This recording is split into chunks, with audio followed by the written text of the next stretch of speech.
hi, everybody, and welcome to our second CELA Speaks. I'm Greg Pokrywka, your current Southeast chapter of the National Lipid Association president. And before I introduce our speaker, I just wanted to do a couple of quick business notes for the NLA and for CELA. So I want everybody to remember our scientific sessions kick off at 4 p.m. on Thursday, June the 1st in Atlanta, which looks like a very tasty opening session called The Latest in Lipid Lowering Therapies. And I was salivating at looking at the lineup of speakers already today when I looked at this. So I hope most of you will be there.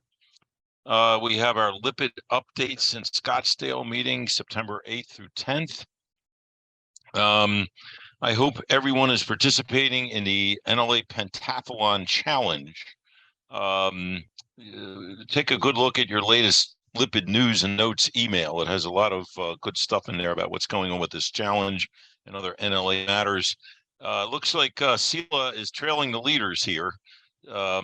As you may remember, this is a sort of semi-competitive thing between the different chapters, and let's just say we're not making the final four at the way it's going here, it looks like. So we could certainly use your help in participating in various activities. That's how you earn points, and that's how you help the chapter. Tomorrow night is a NELA Nights, which oddly enough is occurring from 2 to 3 in the afternoon. I'm not sure how they're calling that the Nights, but maybe Kathy can explain that to us later. But it features the amazing Harold Bays talking about GLP-1 agonists. So that looks also very good for tomorrow afternoon. Please remember to pay your dues if you're not a lifetime member. And I think that's about all I wanted to say. So let me introduce our speaker, Dr. Bill Cromwell. I've known Bill for a long time. Ever since another one of our attendees tonight, a very loud gentleman from New Jersey, really got me interested in clinical lipidology in January of 2000. And he said, you need to meet Cromwell. And that was one of the next things I did. Bill may remember he used to host weekend seminars in some kind of Institute of Metabolic Disorders or something like that. I think it was called, Bill. And that was a real eye-opener for me, and helped launch my career. Bill, if you can see this, I'm going to hold up a copy. I don't think it's going to, you might be able to see it fading in and out. I don't know what's happening here, but this is a little handbook of lipid disorders that Bill wrote with that other famous lipidologist, Tom Dayspring. And these things were classics. I don't know if you're ever going to update them again, but I learned a lot from these things. And unfortunately, it's circa 2012. And boy, have things changed since then, right? That's right. Absolutely. So without any further ado, I give you Bill Cromwell. I'm not exactly sure what he's up to these days. Bill, maybe you can fill us in as to what you're doing these days in the post-liposcience days. Well, sure. Thanks, Greg, and thanks for the opportunity to be with you guys. Good to see Tom and other friends on the line. So what am I up to these days? Good question. I still wear many hats. One of the hats that I wear is that I'm medical director and principal investigator for Velocity Clinical Research. Velocity is actually the world's largest network of clinical sites, with 80 sites worldwide, 76 in the US. I still have my clinical practice. It's the Lipoprotein and Metabolic Disorders Institute. And also am co-founder of a company called Precision Health Reports. So those are the things that are keeping me busy these days, along with this topic. So I have to confess two things, and those of you who know me know this is true. Number one is I have way too many slides for this conversation, but I was good today. I cut them back some, so we're under 100. I hope to be able to get through these in a reasonable period of time, but the topic is huge, exploring the paradox of high HDL. So what I'm going to do is try to paint, in some cases, with a broad brush, and in other cases, drill down a little bit. These are my disclosures, but there's nothing relevant for tonight's conversation. So let me tell you where I'd like to go with this. The first thing is I want to unpack the evolving relationship between high HDL cholesterol and ASCVD risk and mortality. There is a mountain of information here if you're unfamiliar with that. And it really has opened our eyes to a new view of HDL, given a lens that there are people out there with very high HDL cholesterol that were not well represented in early trials, and we can now see them through a different lens. Where I'd like to spend a lot of my time is to try to explore plausible dynamic HDL particle functions. And that would include modulation of subclasses in proteome, cholesterol efflux. These are things you don't see through the lens of HDL cholesterol, but they may contribute to this U-shaped relationship that you will see in the data regarding the observation of very high HDL cholesterol and risk. And the emphasis here is I think we have to move beyond static measures of an entity. It really doesn't matter how well you measure HDL, be it by cholesterol or a particle. There's much more going on. And I think we live in the day now where functionality is important, and the function of HDL is still something we try to wrap our arms around. But there are therapies that at least intend to investigate whether pressing the functional envelope would be a good thing.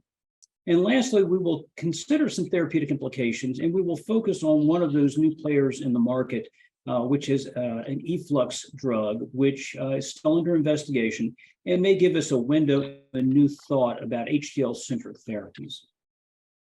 So here's the context I'm going to bring to the conversation. We know HDL is a heterogeneous particle population differing in size, content, surface protein, bioactive lipids.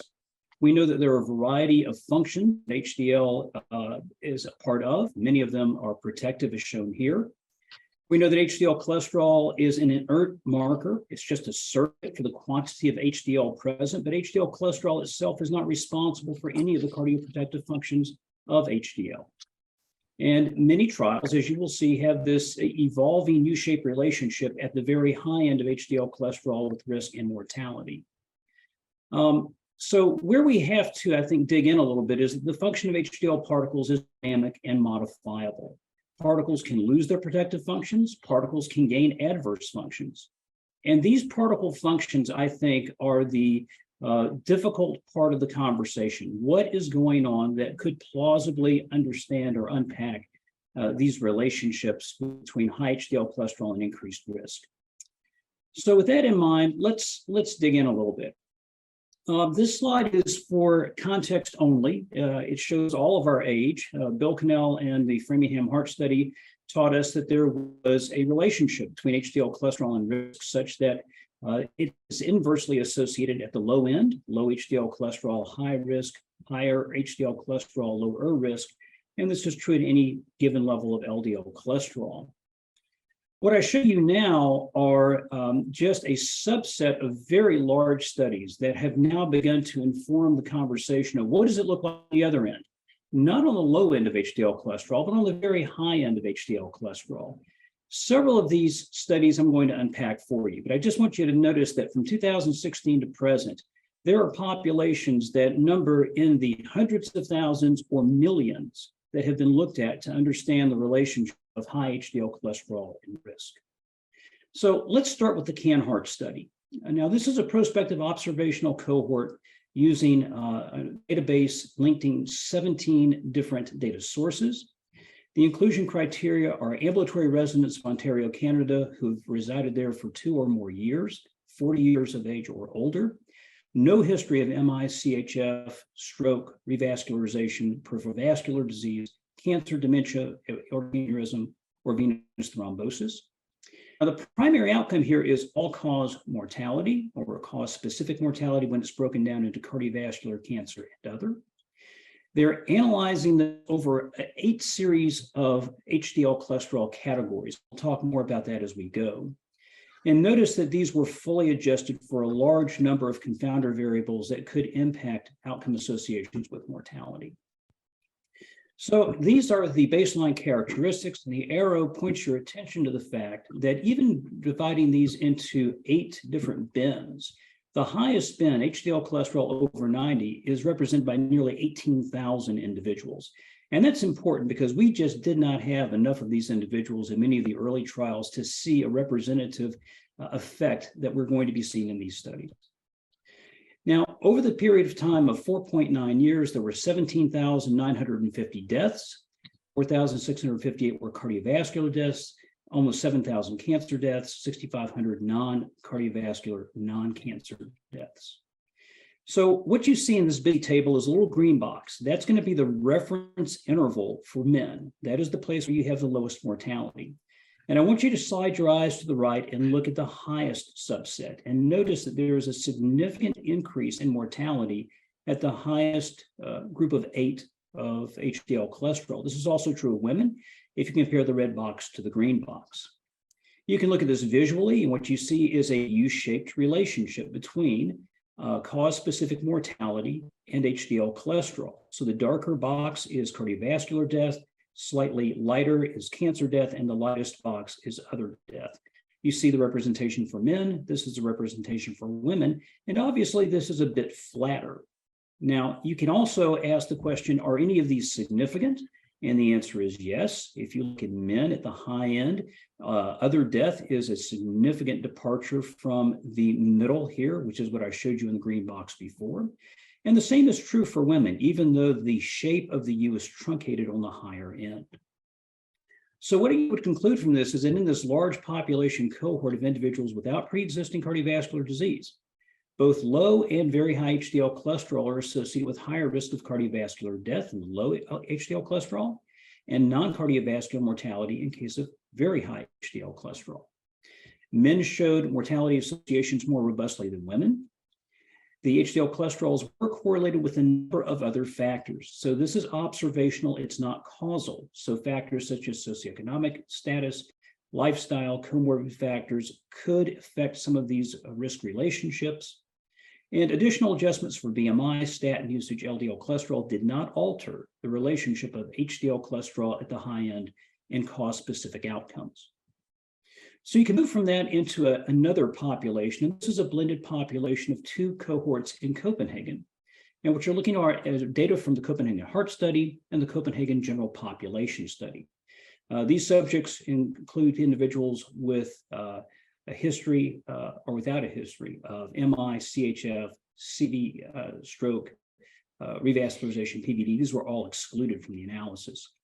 Again, the primary outcome is mortality, cause-specific mortality. The secondary outcome were events. So now we're going to be looking at 2 things in this trial. Actual events in terms of ischemic heart disease as shown by these ICD-9 descriptors, MI, and ischemic stroke. HDL cholesterol was a continuous variable, not a categorical variable for this analysis. And again, a very robust, fully adjusted modification to make sure that other confounding factors were taken into account when adjusting these relationships. So we're looking at mortality as well as events. So here are the baseline characteristics of individuals. Again, notice the median HDL cholesterol for men is 52, and for women it's 67. And notice the numbers, 52,000 men, 64,000 women, very robust population. This is the distribution of HDL cholesterol in this blended population. And what you see now toward the end is about 2% of the population being on this tail, and here about 1.5% of the population being on this tail. Now, when we look at the relationship, age-adjusted for all-cause mortality, you see the dotted lines are the 95% confidence intervals. The band in the middle, the dot is the lowest or nadir, if you will, of all-cause mortality. And then you see the range over which that low all-cause mortality is seen. So for men, it's a U-shaped relationship. You also see this if you adjust for triglyceride and study, and it remains even after full adjustment. This includes 5,619 deaths. If you look at women, you see that the baseline is looking, or the base slope is looking U-shaped, but it begins to flatten out a little bit compared to men. Again, if we look in a bracketed view, what you'll see is there are significant excursions toward increased mortality risk at the highest HDL cholesterol for men and women. You can also look at cardiovascular mortality, men versus women, top and bottom. You can look at cancer mortality, men beginning to flatten out, and other mortality, men picking up a little bit of slope in the tail, women fairly flat. Now, here are the event rates. Here's ischemic heart disease. Again, men showing an uptick at the end, women fairly flat. Myocardial infarction, flat for men, beginning to become ascending for women. Ischemic stroke, actually not much of a story here, but sloping upwards for females. So low and very high HDL cholesterols did show a U-shaped relationship with total cardiovascular and non-cardiovascular mortality in this blended population. The associations were more pronounced for men at very high HDL cholesterol levels. Mortality associations were minimally attenuated by full multivariate adjustment. Very high HDL cholesterol had no benefit or increased risk for ASCVD events. In men, the increased risk for ischemic events was seen, but there was no benefit seen for MI. In women, there was increased risk for MI and stroke, no benefit for ischemic strokes or ischemic events. So now we get to the granddaddy. If you notice what I'm doing is I'm building as we go. I went from a large population to a large blended population, and now we're going to a 37 prospective cohort meta-analysis, right? So this is a prospective cohort study blending the associations of HDL cholesterol from mortality of all causes, stroke, cancer, coronary heart disease. And you'll see that these studies were evaluated, again, for rigor by the Newcastle-Ottawa Assessment Scale. Only those of high quality were retained. Subjects with a history of MI, heart failure, stroke, revascularization, PVD were excluded from the analysis. The primary outcome, cause-specific mortality again. HDL cholesterol was a continuous variable for the outcome analysis, and again, very robust multivariate adjustment. So that's a pretty interesting thing. Some people call it the Nike swoosh. Well, there it is. There is your very tight 95% confidence interval fit for a meta-analysis of 3,367,000 subjects, 607,000 all-cause deaths from 24 studies. It's pretty impressive. So if we look at men and women, you see that the confidence intervals are a bit wider for women, but the phenomenology is the same. If you now look at cardiovascular deaths, you're talking about 1.7 million subjects with 16,000, nearly 900 deaths in 17 studies. Again, a little bit wider confidence interval, but very robust findings. And again, this ascending relationship with death at the high HDL cholesterol range. If we break it down for men and women, women attenuate, but it's still going up, men more robust. And then we can look at this for cancer deaths in 10 studies involving 1.5 million individuals in round numbers, right at 17,800 deaths. And once again, you see this upward trend, confidence intervals a bit wider for men versus women, but once again, very consistent phenomenology. So low and high HDL cholesterol levels showed a significant association with all-cause cardiovascular and cancer mortality in 37 population studies without pre-existing cardiovascular disease. There was substantial heterogeneity noted across the studies, and that owed to differences in follow-up duration and sample size. Generally, the studies that had larger sample sizes and longer follow-ups were performed with greater methodological rigor versus smaller studies. Now, I'm going to show you things at the end of this slide on the next slide, like you may be wondering, well, is there a number? Is there an HDL cholesterol, which is the Goldilocks phenomenon, the best place to be in terms of mortality in these studies? And the short answer is the optimal HDL cholesterol for mortality, all cause in men is 52 to 56 in this meta-analysis. For women, it's 58 to 62. For cardiovascular mortality, men 64 to 68, women 73 to 85. And for cancer, men 56 to 66, and women 66 to 73. So those are some pretty tight intervals, but it shows you where the lowest mortality was seen. Now, pooled hazard ratios were also reported per 10 milligram per deciliter change in HDL cholesterol. What that means is, in the table you're about to see, you see the odd ratio change per 10 milligram per deciliter change in HDL cholesterol. So if we look at these pooled all-cause mortality, what you see is that there is for men a 1.10 or 10% change per 10 ml, for women 3% per 10. If we look at cardiovascular mortality, 12% per 10, 6% per 10, and for cancer mortality, 11% versus 2%. All right, so these are all population studies. These excluded individuals with known ASCVD. So what about individuals with ASCVD? Have there been analyses which have attempted to look at people with known vascular disease and understand what the impact of high HDL cholesterol is in those populations. Well, that is this study. And what this study is it is a blended study of the UK Biobank and the Emory Cardiovascular Biobank. There are two things to consider. First, the inclusion criteria for the UK Biobank, you're talking about 14,000 right at 500 individuals, 40 to 72 years of age with coronary disease before enrollment. The Emory Biobank, smaller, 6,000, almost 5,500 individuals, 18 years or older, also with disease known, but no history of vascular or atrial fibrillation, heart disease, cancer, dementia. Okay, so these things, dementia, atrial fib, whatnot, these were excluded. Median follow-up. 9 years round numbers UK Biobank, 7 years round numbers for the Emory Biobank. Primary outcome, all-cause mortality. Secondary outcome, vascular death. And again, multivariate adjustment, including in this case for medications, including statin, aspirin, beta blocker, ACE, ARB. So these are bracketed again with the highest group being over 80, and you're talking about individuals who are represented here as shown in the arrow. This is for the Emory Biobank. The other was for the UK Biobank. So once again, you get the confidence intervals in the shaded area. You see the actual line here, the line of reference, 55 milligram per deciliter in the UK Biobank, the Emory Biobank, the same.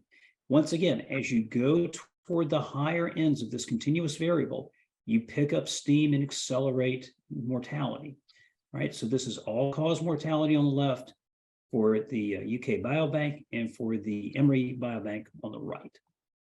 What about cardiovascular death? Interesting that this begins to attenuate and flatten, though it is higher than what you see at 55. This is true in the UK Biobank, but you see a little bit more of a continuous slope in the Emory Biobank, but again, much different than what you see at the line of reference at 55. So busy table, but if we look at all-cause mortality and we look at the reference interval, which is 40 to 60 milligram per deciliter, these are the odds ratios that you see after adjustment for being over 80 milligram per deciliter. It's a hazard ratio of 1.96, which is highly significant. You also see that in the Emory Biobank, 1.63, highly significant. So we see UK Biobank overall mortality, Emory Biobank overall mortality.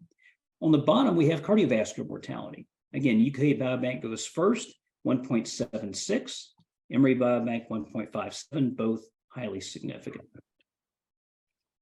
So now we can take a look at some subset analyses. And what you'll see here is that there is a signal for men greater than women in UK Biobank that you don't really see very much in the Emory Biobank. But in the Emory Biobank, you see a strong signal for diabetes that is not seen in the UK Biobank. And then as far as age, there's a stronger signal for younger individuals in the Emory Biobank, and that phenomenology is mirrored in the UK Biobank.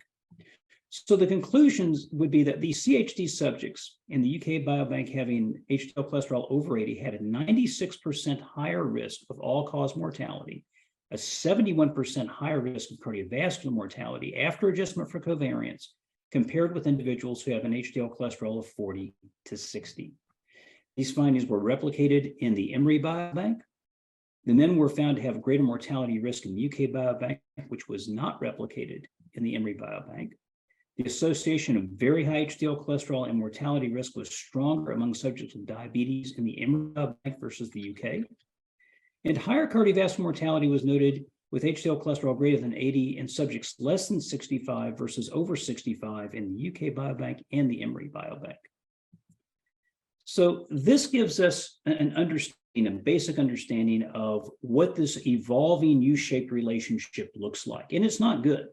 So for those people who have opined that high HDL cholesterol may not be protective, I think that is correct. Whether we look at general populations, whether we look at diseased populations, if you go to the extreme of very high HDL cholesterol, you are gaining risk, not just losing benefit. So now this teases the elephant in the room of what could possibly be underlying those data. How could we plausibly explain what's going on? And I think what we have to do here is we have to shift gears from what historically has been an exercise of measuring individual factors versus thinking in an integrated mindset of how do factors coalesce to affect disease behavior.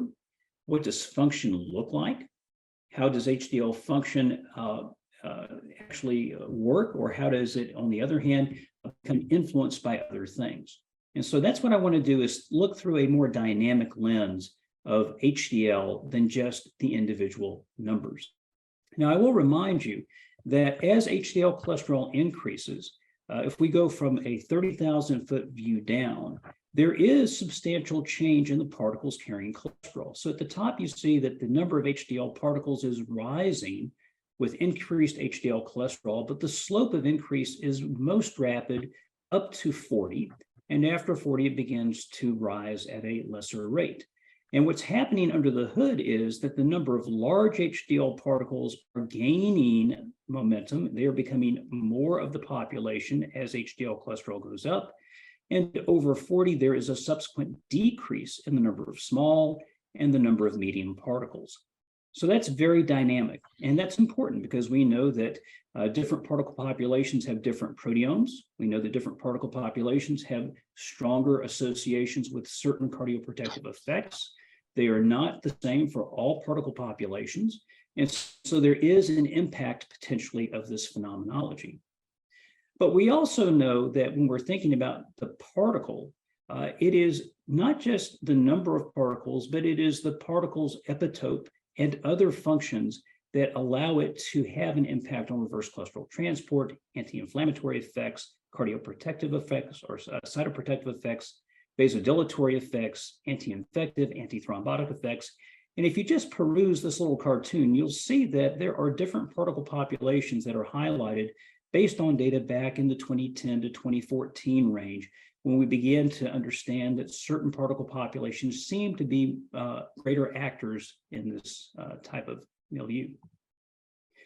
So this cartoon, which I'm not going to try to unpack, is simply meant to express the complexity of a particle being functional on the left and poorly functional on the right. And you can look at that and become overwhelmed, as I do, and just know that we are continuing to peel the onion and finding any number of disease interactions with lipoproteins, any number of proteome changes with lipoproteins, the modification of the proteome, and the lipidome as well, giving rise to any number of impacts which degrade what would have otherwise been favorable effects on things like efflux, nitric oxide, antioxidant, anti-inflammatory, etc. So this really is the brave new world that we live in. We live in this world where, like it or not, we are going to have to deal with the complexity of this pathophysiology. And to do so, we would best be served, I believe, by trying to be more integrative in our thinking than parsimonious in which particle do I have and how many of them are there. That's important, but it's not the rest of the story. So one of the ways to unpack this, I'm going to take my time with this article because I think this article is particularly good at unpacking the interactions that take place between inflammation and HDL and what it does to our understanding of HDL relationships when we add another layer of complexity or another degree of freedom to the system. So this is a nice article by Swinger looking at serum amyloid A, HDL, lipoprotein interactions, and cardiovascular risk. So the rationale for the study is that we know that high-density lipoproteins from healthy individuals do a lot of good things. They stimulate nitric oxide, reduce reactive oxygen species. They are preventing pro-inflammatory responses at the endothelial cell layer. We know that in vivo administration of reconstituted HDL to men has demonstrated improved endothelial function. We also know that HDL particles can lose their vasoprotective effects in diabetes, in coronary heart disease, and chronic kidney disease. And there are studies in which HDL composition in an acute phase with SSA, SSA can be incorporated into HDL particles as part of its proteome, and that can have direct effects on the function of those particles. We also know that as an acute phase protein, SSA is increased in patients with prevalent cardiovascular disease as well as comorbid conditions. So we have an SSA story, we have an SSA interacting with HDL story, and we have an HDL particle story. Now, all of these things are going to intersect during this conversation. So this examined the interaction of SSA and HDL cholesterol with mortality in the LURIC study. The LURIC study is a prospective observational study of 3,000 plus individuals undergoing angiography with a mean follow-up time of right at 10 years. The outcome association of SSA, HDL cholesterol, and the interaction term SSA and HDL cholesterol, each of these was looked at with respect to all-cause and cardiovascular mortality. Cardiovascular mortality was defined as sudden death, fatal MI, death due to CHF, death immediately after treatment of CHD or fatal stroke. So these findings were robustly adjusted for the usual actors as well as BMI, glycated hemoglobin, smoking, lipid-lowering therapy, cystatin C, blood pressure, HSCRP. Interestingly, the authors chose to make an attempt to, if you will, mathematically model this interaction. And in doing so, they came up with an equation for something called biologically effective HDL cholesterol. That may be a brand new term to you, and I'm going to unpack what they're thinking as they went. But this is going to attempt to model in a mathematic way what it would look like for SSA and HDL cholesterol to be handled simultaneously.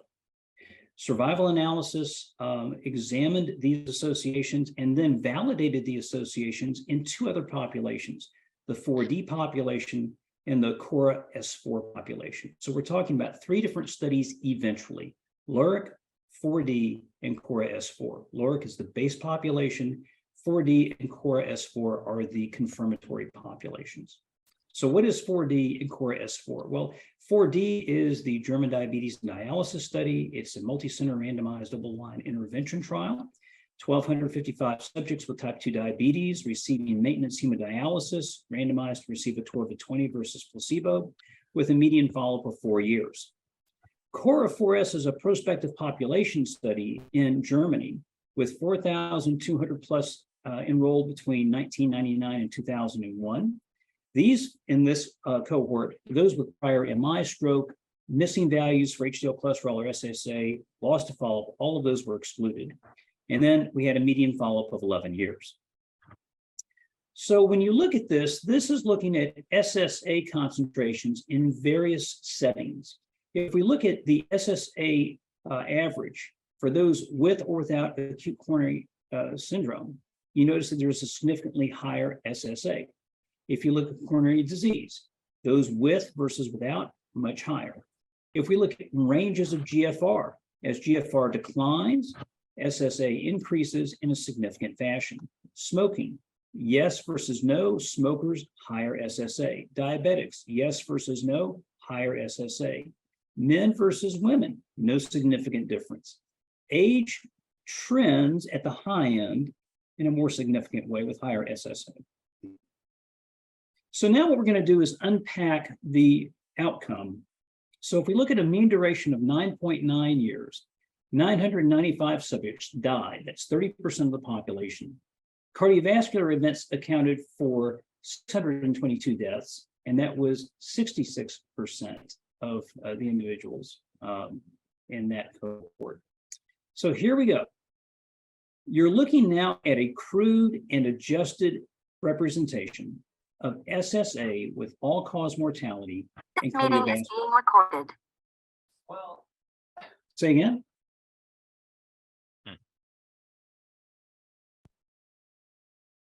Okay, so if we look at all-cause mortality, with increasing SSA, there is increasing mortality risk, which is highly significant, also true for cardiovascular mortality, and this survives adjustment in the highest quintile. Now, if we look at the relationship of HDL cholesterol and SSA by being under the 80th percentile for SSA or over the 80th percentile for SSA, This is a wonderful representation of why it matters that we look beyond just a single biomarker. So on the left, you've got HDL cholesterol 37. When HDL cholesterol is lower, you have higher mortality. When it is higher, you have lower mortality. So this is the relationship we would expect with HDL cholesterol and risk. Low is bad, high is good. But what happens if you are in a more inflammatory milieu with an SSA of 80th percentile or higher? This is flipped backwards, such that as you increase HDL cholesterol, you are actually increasing mortality. And this phenomenology of interaction between inflammation and HDL is repeatedly seen in many different populations, but this was one of the first to discuss it in 2015. What if we looked at individuals with cardiovascular mortality? Same phenomenology. This is the relationship in a relatively lower SSA. This is the relationship when mortality is above the 80th percentile. Stark contrast. So now we get into this idea, if SSA can embed itself in an HDL particle, if SSA and HDL have an interaction, how can you model that mathematically? And what these authors chose to do was to come up with an equation that integrated HDL cholesterol and SSA such that at any given HDL cholesterol value, the higher the SSA, the lower the effective HDL cholesterol. So let's look here. Here's a person who has a low SSA and a high HDL cholesterol, but at the same HDL cholesterol as SSA increases, this mathematic computation of effective high density lipoprotein cholesterol goes down. So effective HDL cholesterol is going down with more SSA at any given HDL level. Now, what does that do for us? This allows us then to take this new metric of effective high density lipoprotein cholesterol and say, as I increase HDL cholesterol, there is no significant increase in mortality unless I'm increasing my SSA.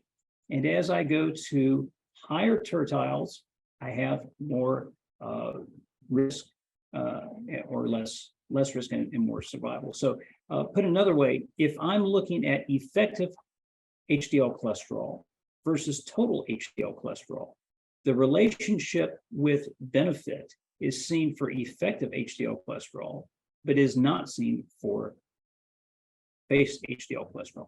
Now in the 4D study, let's go back, the 4D study, you see similar phenomenology. And all of this is adjusted for all of these confounders, okay? In the CORA study, S4, this is an 11-year follow-up cohort, but we're talking about fewer people dying of all-cause mortality and fewer people dying of cardiovascular mortality. Still, in a quartile relationship, what you see is that as you have more of this high-density lipoprotein cholesterol judged to be effective HDL-C, there is better survival, okay? So the effect of HDL cholesterol in subjects who have a 50 milligram per deciliter HDL cholesterol, how do we know that SSA is actually having a direct effect on HDL particles? And I thought this was an intriguing part of the conversation. So what they did was they incubated human aortic endothelial cells with individuals who had a steady state of HDL cholesterol and varying concentrations of SSA. And so what you're seeing with serum amyloid is, here is HDL cholesterol, 50 micromoles per liter, constant right across. Now, with no SSA on board, here is the nitric oxide production. As SSA is increased, nitric oxide production directly declines at the same background HDL. So this is a representation that, once again, SSA has an interaction with HDL, which is causing a direct reduction in nitric oxide and a direct increase in reactive oxygen species. So this is beginning to put plausibility to the observation.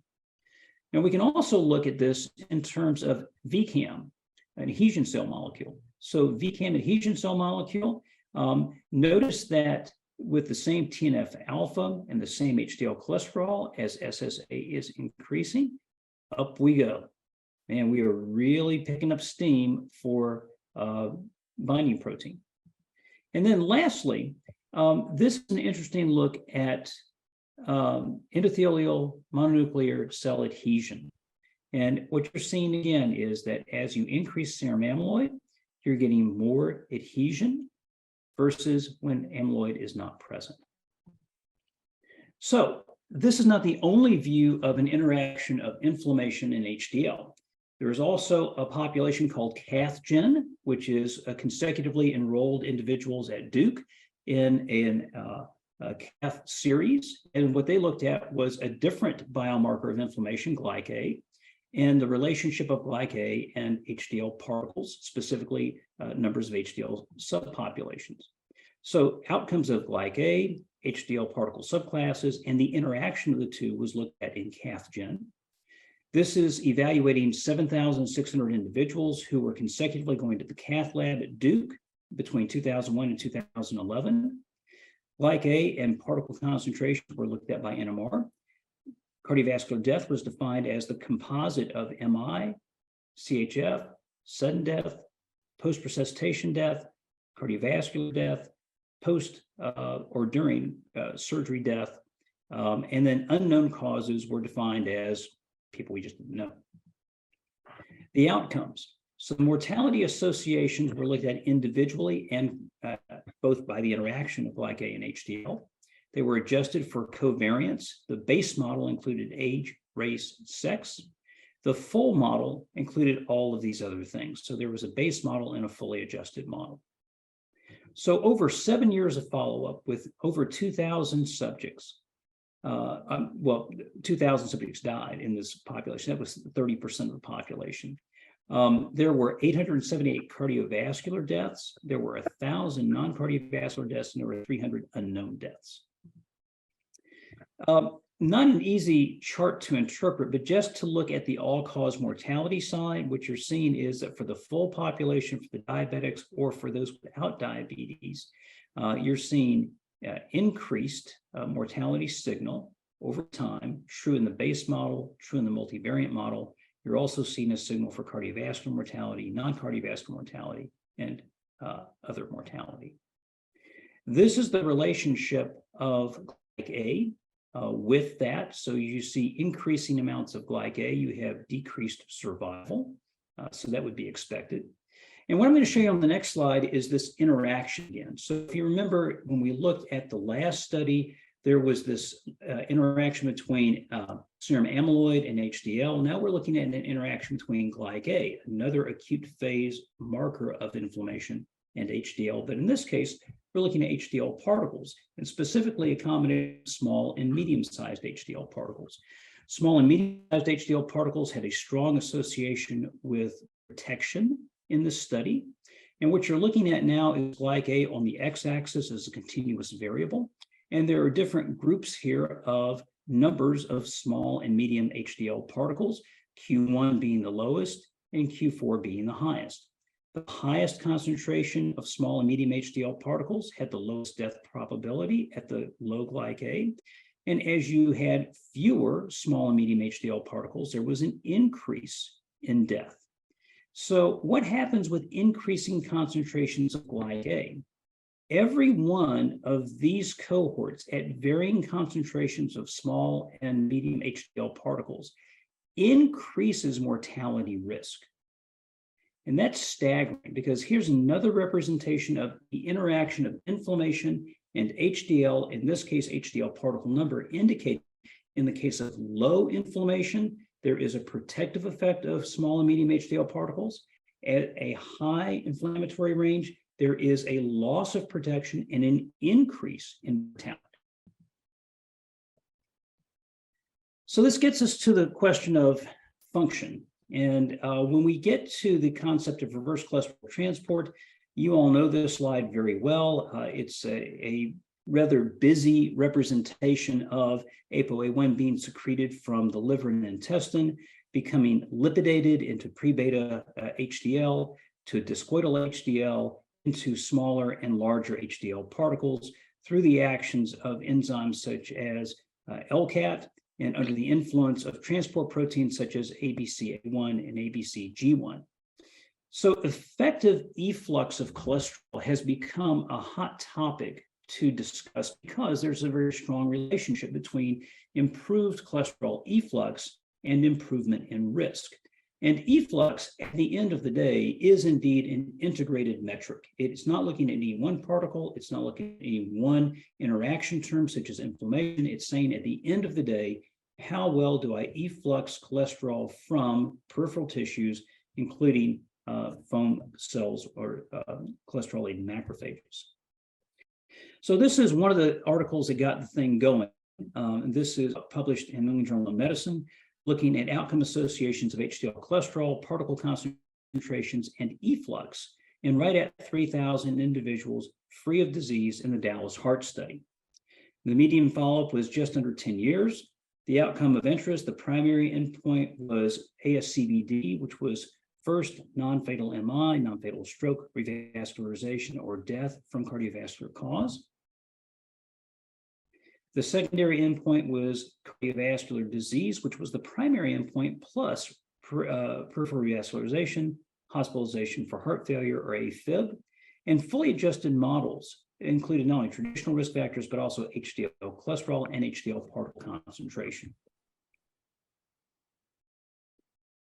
So what we're looking at in this slide is hazard ratio in adjusted and unadjusted analyses for traditional risk factors, as well as efflux. So traditional risk factors didn't really give us a lot of insight, and especially in adjusted analyses, to the outcome of interest. But incident cardiovascular events were markedly less when we look at efflux, either in an unadjusted or sequentially adjusted model. And all the way to full adjustment, efflux is telling a story.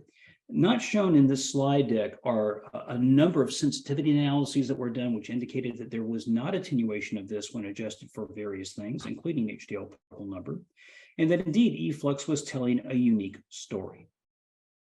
Here we're looking at patients with events, and now this has been blown up so you can see it better. These are quartiles of HDL cholesterol efflux from low to high. So as you have better efflux, you have fewer events. As you have worse efflux, you have more events. You also see this with incident cardiovascular events. And if you look at this in subsets, be it if you're looking at MI, stroke, or revascularization, or death from all causes, again, some very robust individual elements of a composite endpoint.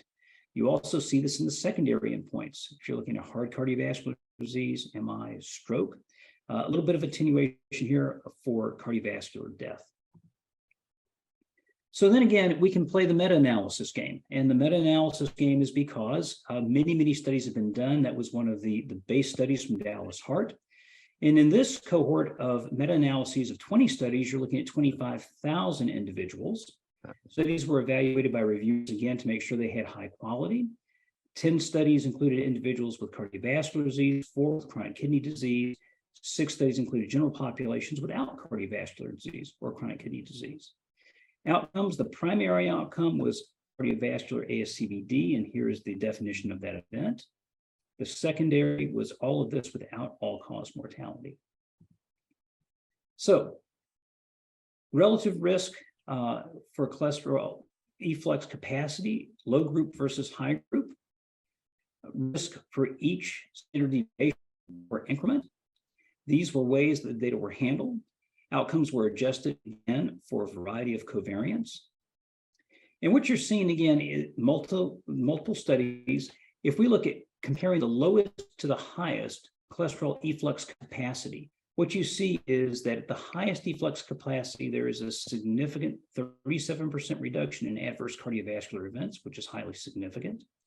You get a similar look if you're comparing individuals across these individual metrics. And this is looking at standard deviation instead of highest versus lowest. So in this meta-analysis, there's a significant inverse relationship between cholesterol efflux capacity and risk of events. If you look at lowest versus highest, the lowest cholesterol ester transfer versus the highest, it was a 37% and a 34% reduction in adverse cardiovascular events and ASCVD for the highest group.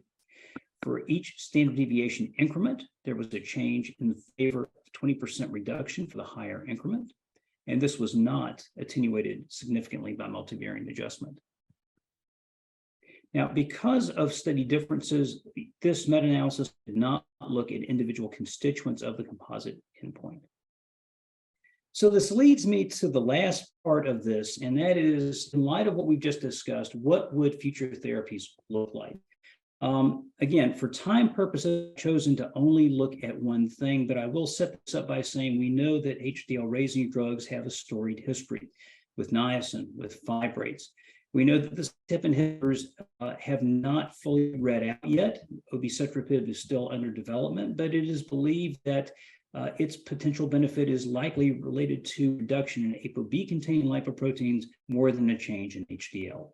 And what this really leaves us with then is some sort of therapy that would potentially get at improving HDL function. And one contender in this space would be CSL112. This is a compound under development. The rationale for this compound is that we know that rupture or erosion of plaques is a primary step in acute MIs. We know that reverse cholesterol transport is often impaired with people with acute MI, further leading to accumulation of cholesterol in the artery wall and recurrent events. We know A1 is the first actor in efflux under the influence of ABCA1. And CSL112 has been developed as a human plasma-derived A1, formulated to be a disc shape of phosphatidylcholine and A1, suitable for intravenous use, to attempt to maximize cholesterol efflux in cells to see if that would be potentially helpful. In the development program, there have been several studies that have reported out already, and what we're looking is at the effect of CSL112 on cholesterol efflux capacity. And this is something you don't always see. This is a fold change difference. That means twofold, threefold, fourfold, talking about multiples of increase of cholesterol efflux capacity. And notice that for total efflux capacity and ABCA1 dependent efflux capacity, this compound shows favorable improvement in both. This cartoon just illustrates where there could be potential benefit of this compound in the efflux discussion in terms of decreasing lipid necrotic core, decreasing adhesion cell molecules, monocytes, inflammation. So there was a lot to go through. Tried to make it an appropriate overview of a very complex topic. The summary is basically that very high HDL cholesterol does teach us that there is a U-shaped relationship with risk, and that relationship is over a wide range of populations, including those with ASCVD. We understand that HDL particles are the actual actors in this story, not the cholesterol within. So while HDL cholesterol is inert, HDL particles show very dynamic characteristics, and they're very modifiable, especially if we look at models which incorporate such things as inflammation. And that gets us to the point of understanding that the brave new world that we're in is one of HDL function, where we have to take stock of not only the quantity of HDL as assessed by any number of methodologies, but the actual function of HDL. And that will get us into discussions of proteome, reverse cholesterol transport, efflux capacity. And that's where potential therapies are being looked at now, and maybe where the future of HDL intervention is going.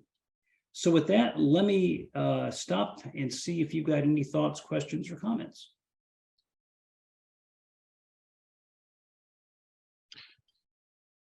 Hey, Bill, thanks a lot for that. Can you hear me? I'm not sure if I'm muted or unmuted. This is Greg again. I can. Okay. Yeah, that was fantastic. Let me lead off with a question. And is one I think that you are particularly positioned to answer. We have a wide range of clinicians here. So how should the internist or lipidologist look at the low HDL cholesterol patient in terms of their cardiovascular risk? We know they're trying to raise HDL cholesterol's failed miserably. And I know the answer to this because you taught me the answer, but I wonder if you could just bring it out for everyone. I mean, how do you approach your typical patient who comes in and has an HDL cholesterol of 30 or something? It says, or 20 or whatever. Says, what's my risk? How do we assess that? Could you tell us how you approach that clinically? Yeah, sure. So in the same vein as what we just discussed, HDL cholesterol is a marker. And at low HDL cholesterol, we know that the company that it keeps is a large part of the risk story. So when we look at people with low HDL cholesterol, the question would be, what else do we find? Insulin resistance, high triglyceride, low HDL cholesterol, increased number of ApoB-containing lipoproteins, increased inflammation. All of this is the milieu which keeps company with low HDL cholesterol. So one of the things we have to do is we have to think broadly about the pathophysiology that low HDL cholesterol is pointing us to. The second thing is, from a lipoprotein perspective, what comorbidities are also present. Very frequently, it's insulin resistance, with or without prediabetes, with or without frank diabetes, can be other comorbidities as well. We certainly want to account for those comorbidities, and we want to look dynamically at risk. ApoB in this situation is going to be very important because the ApoB pool is very expanded in low HDL cholesterol states. And as you know, as triglyceride goes up and HDL cholesterol goes down, the cholesterol per particle is changed. So the ApoB particles are not well represented by LDL cholesterol. So we have to look at LDL cholesterol in that light as poorly informative. And what you would do better is to look at ApoB directly, or if you don't have access to ApoB, at least non-HDL cholesterol, to be an indicator of the atherogenic pool that you're dealing with. So one thing that low HDL cholesterol is pointing us to is a pathophysiology enriched in atherogenic lipoproteins. It's pointing us to comorbid states, usually insulin resistance and various glycemic manifestations thereof. And this is what we have to think about as sources of risk, which would then lead us to discussions of such things as diet, exercise, comorbidity management, and reduction of atherogenic lipoproteins. Wow, that was a great answer, Bill. Thanks. Anybody else? Yeah, what would be postulated mechanisms of serum amyloid? Is it simply a competitor, or is there some other function that's thought to be negative? So serum amyloid is an acute phase protein that is part of the family of proteins that are part of systemic inflammation. And we went through the slides really, really quickly, but one of the slides talked about the fact that there are various disease states that have, as part of their phenomenology, increased systemic inflammation. True of smokers, true of diabetics, etc. And when there are pathophysiologies, comorbidities, which have as part of their milieu increased systemic inflammation, what you have are a family of acute phase proteins that are increased that can be basically, if you will, an indicator of systemic inflammation.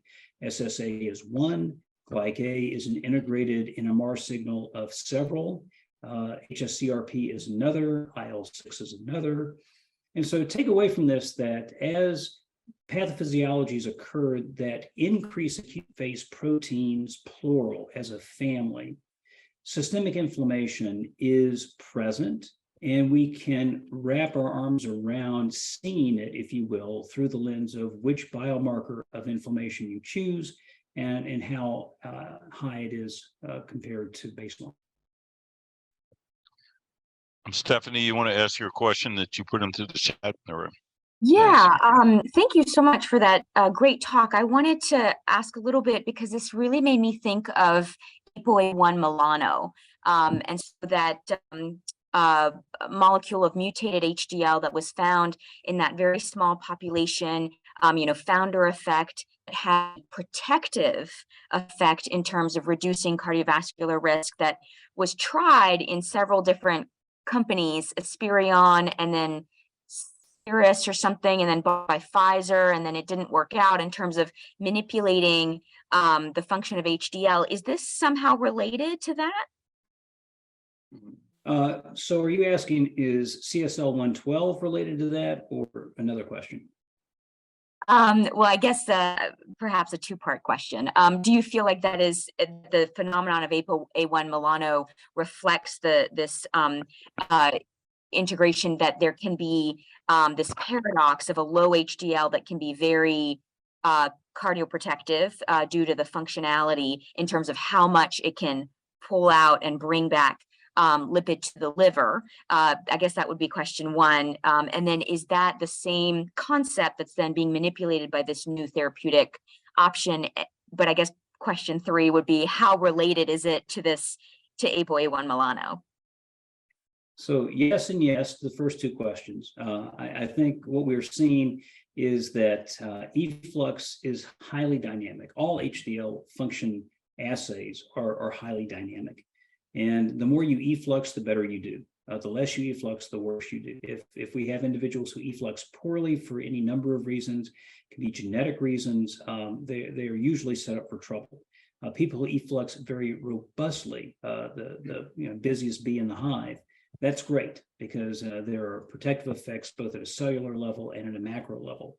So once again, I think efflux has become one of the most mature forms of function that we have data on and that we have a concept that plausibly explains. There are other HDL function conversations that are to be had, but I don't believe they're as mature as this is. So that's one thing.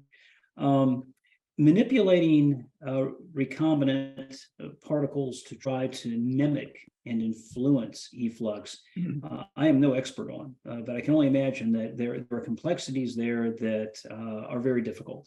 And this is true for many different compounds that have been postulated as potentially improving efflux. They have, in various trials, failed to deliver and have not made it across the finish line. So there are complexities in trying to engineer this and trying to actually work.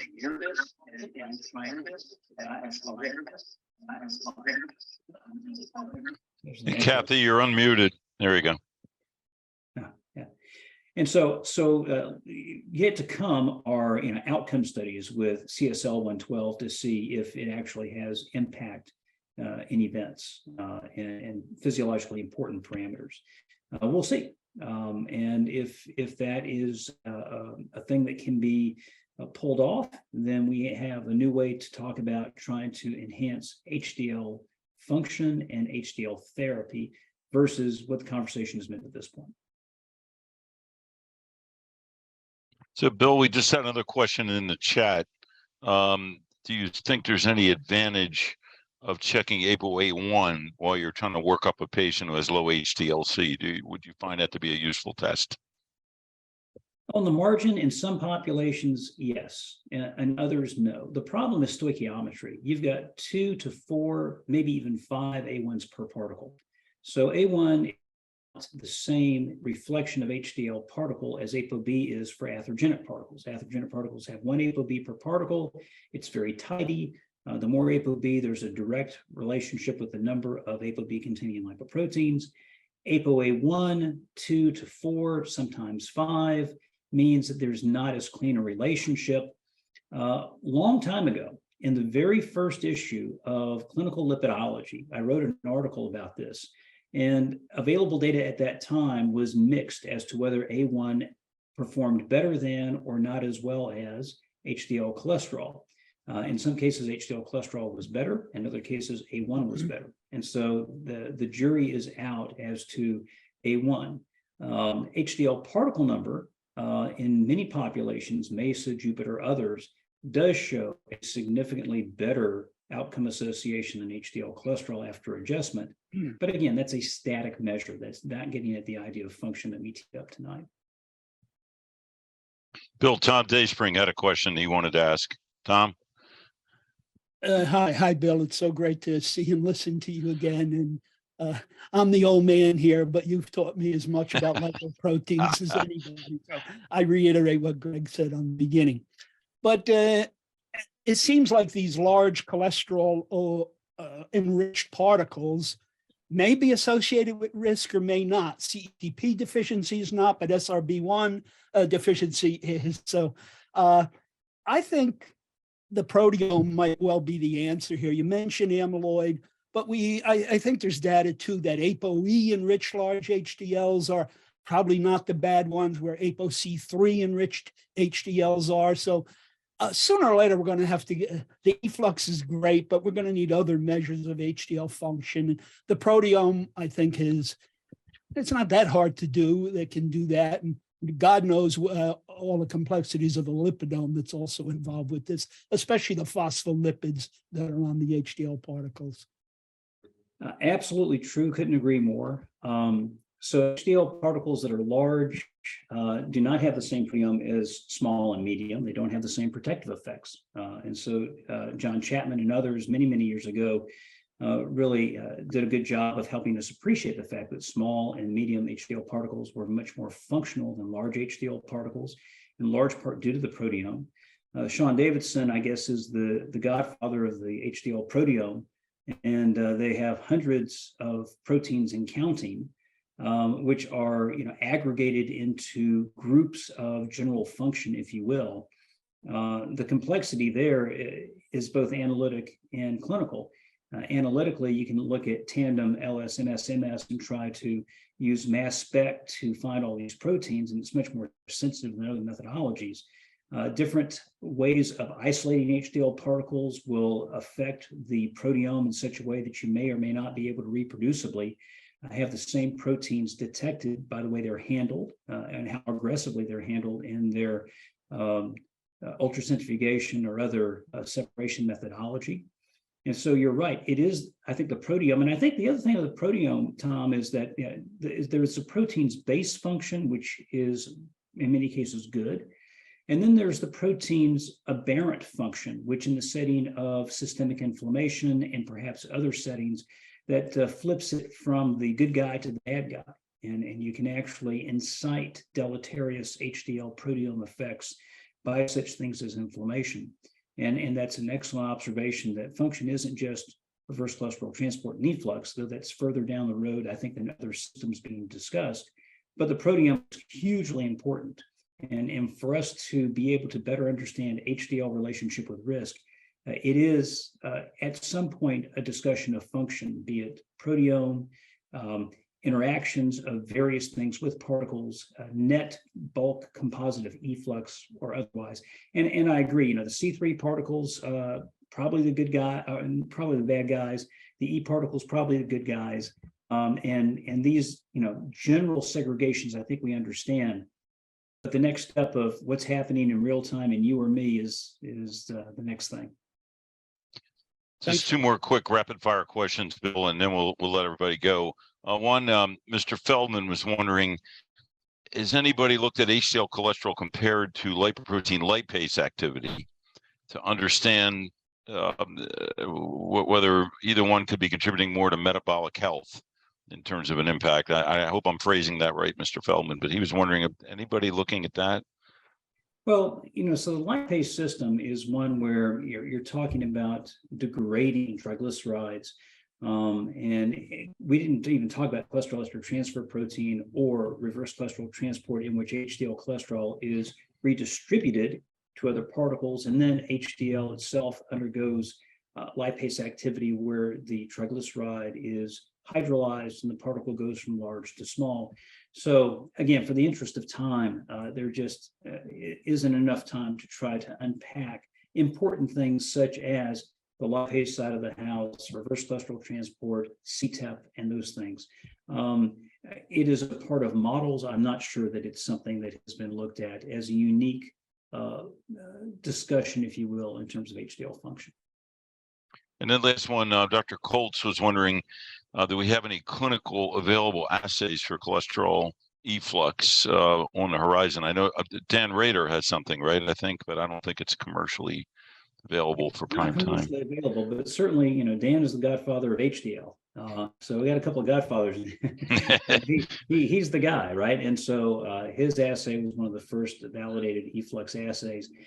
These are research tools. These are not commercially available. There are tools that are under development, which are simpler, which have the potential for being made available in a clinical laboratory. We hope at some point, but that's another day. That's not today. All right, I think maybe in interest of time, we should wrap it up now. Bill, thanks. That was amazing, as I expected. I don't know if anybody remembers the date for the next SELA Speaks. Jan, if you got it anywhere handy, I was just trying to look for it and I don't remember. It's about a month from now, I think, right? But I don't have it handy. Jan or Kathy? It would be May 16th. Okay. And what's the topic of that one? Do you remember offhand? This I do is not. with Dr. Dayspring. Oh my goodness. Okay, from one godfather to another. Okay. All right. Fantastic. So I'm sure that'll Tom, what be are you gonna awesome. talk about? All right. Well, thanks everybody, and don't forget to pay your dues, sign up for the scientific meetings this summer, et cetera, and we'll hope to see you all back here soon.